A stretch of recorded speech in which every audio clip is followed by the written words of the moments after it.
Donc, avant de vous parler de la situation des travailleurs d'Hutchinson, l'entreprise où je travaille, je vais évoquer la situation des travailleurs de la région. Alors, dans le Loiret, comme dans tout le pays, en un an, les licenciements et les fermetures d'entreprises se sont multipliés. L'entreprise Duralex à la Chapelle, excusez-moi, j'enlève le masque parce que pour parler c'est plus pratique. Donc l'entreprise Duralex à la Chapelle Saint-Mémin est en redressement judiciaire. 248 travailleurs sont menacés de perdre leur emploi. Le transporteur XPO prévoit lui de fermer son site d'Ingré et propose à des travailleurs d'aller bosser sur le site d'Artenay sans se soucier des 100 km en voiture que ces mutations impliquent. Des frais, de la fatigue pour des salaires de misère. À Sully-sur-Loire, l'équipementier automobile Inteva Products est en redressement judiciaire. Aujourd'hui, le patron rachète lui-même son entreprise. Il profite du décret de Macron du mois de mai pour éponger ses dettes. Résultat, 42 travailleurs sur les 160 que compte l'usine sont mis à la porte. 6630 salariés ont perdu leur emploi. Des milliers de familles se retrouvent ainsi dans l'incertitude et la précarité. Il y a des licenciements qui font la une des journaux, comme ceux d'Hutchinson où je travaille. Et puis, il y a tous les autres. Les apprentis dont le contrat est rompu. Les vendeuses des petites boutiques ou des grandes enseignes qui ferment. Sans parler de toutes ces petites entreprises présentes dans de petites villes, comme Diam à Loris, dont les 41 ouvriers fabriquent des présentoirs pour des produits cosmétiques. Ils viennent d'apprendre que l'activité et les machines sont transférées à Yzeure dans l'Allier. Ce transfert amène 12 travailleurs à rejoindre les rangs de ceux qui pointeront à Pôle emploi. Et puis, il ne faut pas oublier tous les intérimaires mis en fin de mission. En un an, plus d'un quart des 10 510 travailleurs intérims du Loiret ont perdu leur emploi. Toutes les catégories de travailleurs sont touchées par ces licenciements.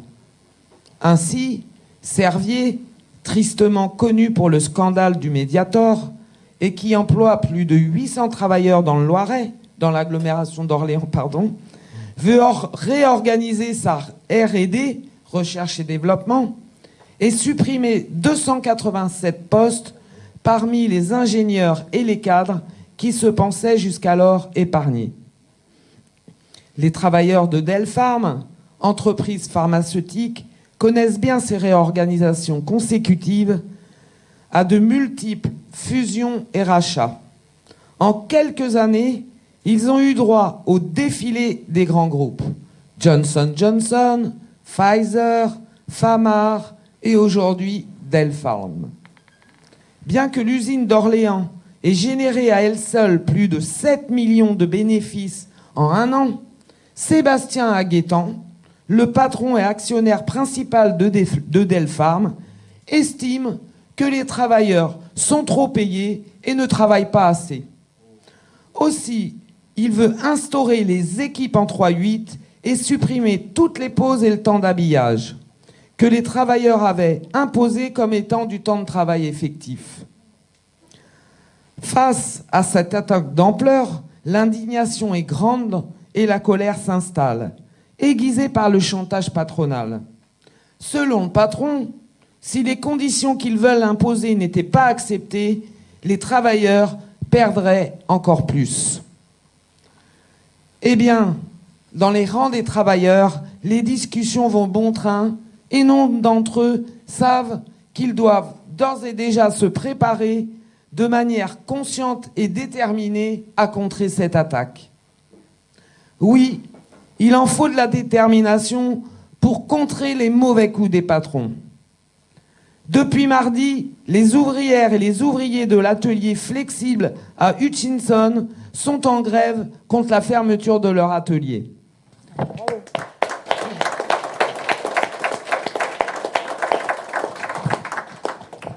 Cette fermeture intervient dans le cadre d'un plan de licenciement annoncé en juin par le groupe Hutchinson.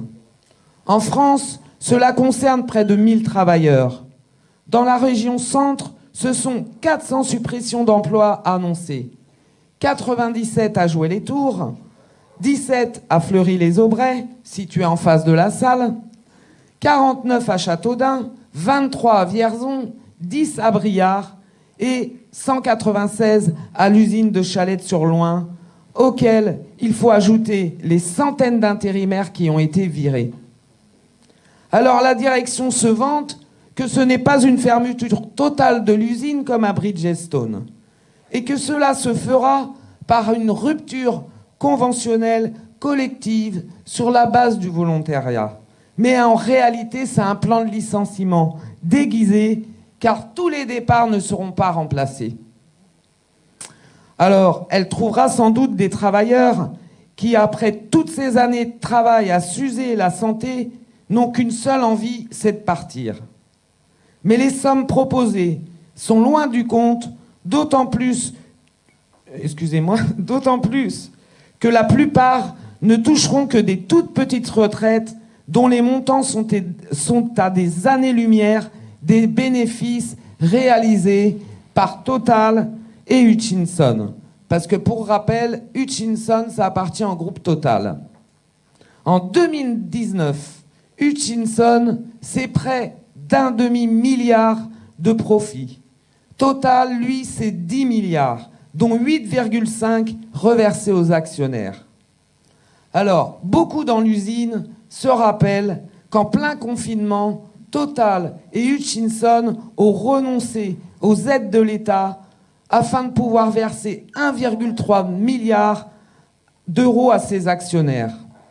Alors, ils ont donc largement de quoi maintenir tous les emplois. À tous ces milliards, il faut ajouter tous les profits accumulés depuis des années, ainsi que tout l'argent public versé par l'État au titre du CICE et du Crédit Impôt Recherche.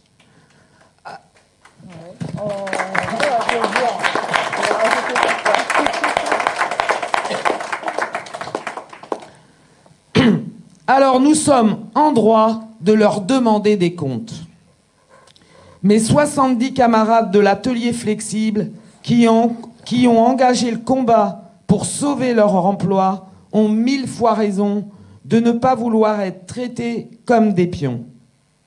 Il y a 15 jours, ils ont appris que leur atelier allait fermer dès le mois de mai 2021. Le responsable d'atelier les a réunis pour leur demander de faire des efforts et d'accepter d'être classés. Plusieurs ont répondu que des efforts, ils en font déjà assez et sont inquiets de se voir proposer des postes encore plus durs, notamment pour ceux qui sont en production. Les grévistes des 3 équipes, près de 70 travailleurs, participent activement à leur mouvement. Ils se retrouvent chaque jour et reconduisent la grève. Ils ont confectionné un tract et des pancartes et convoqué la presse. Des grévistes se sont invités aux réunions syndicats direction. Pour s'adresser au reste des travailleurs de l'usine, ils se sont rendus dans les différents ateliers que la plupart n'avaient jamais vus. Alors je peux vous dire, ils découvraient que c'était vraiment des ateliers vétustes. Les grévistes ont également été soucieux de s'adresser chaque jour à leurs camarades intérimaires qui se sentent solidaires du combat engagé. Ce combat ne sera pas facile, tout le monde en est conscient, mais il est légitime. La direction aurait sûrement aimé que les travailleurs acceptent docilement son plan de fermeture. Eh bien, elle est tombée sur un os et les grévistes en sont très fiers.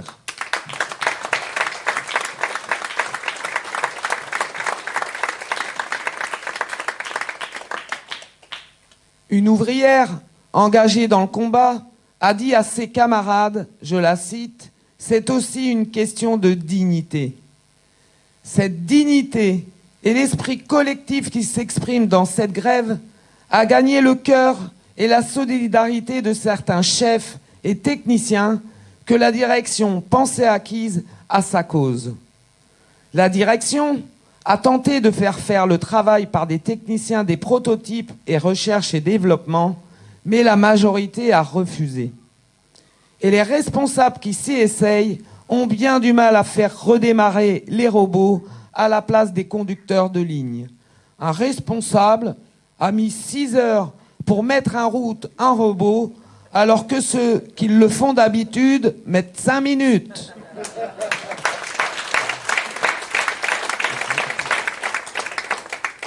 Alors je peux vous dire que ça a bien fait rire les travailleurs et cela leur a fait prendre conscience de leur force, parce que sans eux, pas de production et même les robots ne fonctionnent pas tout seuls.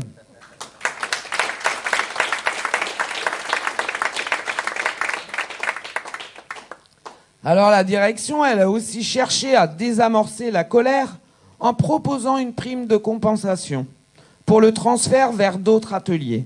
Mais les grévistes l'ont refusé en bloc. Ils prennent conscience qu'ils ont engagé un bras de fer et la détermination est grande. Des ouvrières ont dit à la direction tout ce qu'elles avaient sur le cœur et qu'elles n'étaient pas prêtes de lâcher. Elles ont vécu la fermeture du site d'Amilly en 2016 et leur mutation à Chalette et en font le bilan. Elles constatent que la direction leur a vendu du rêve.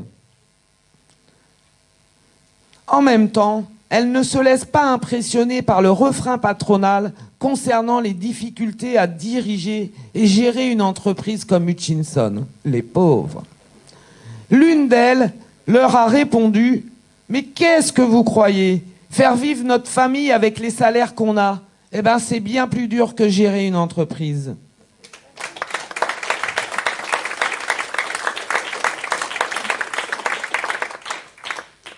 Alors pour conclure, je dirais que je n'ai qu'un seul souhait, c'est que tôt ou tard, cette combativité présente à l'échelle de cet atelier se propage à tous les travailleurs de l'usine et au-delà, aux travailleurs de tout le pays.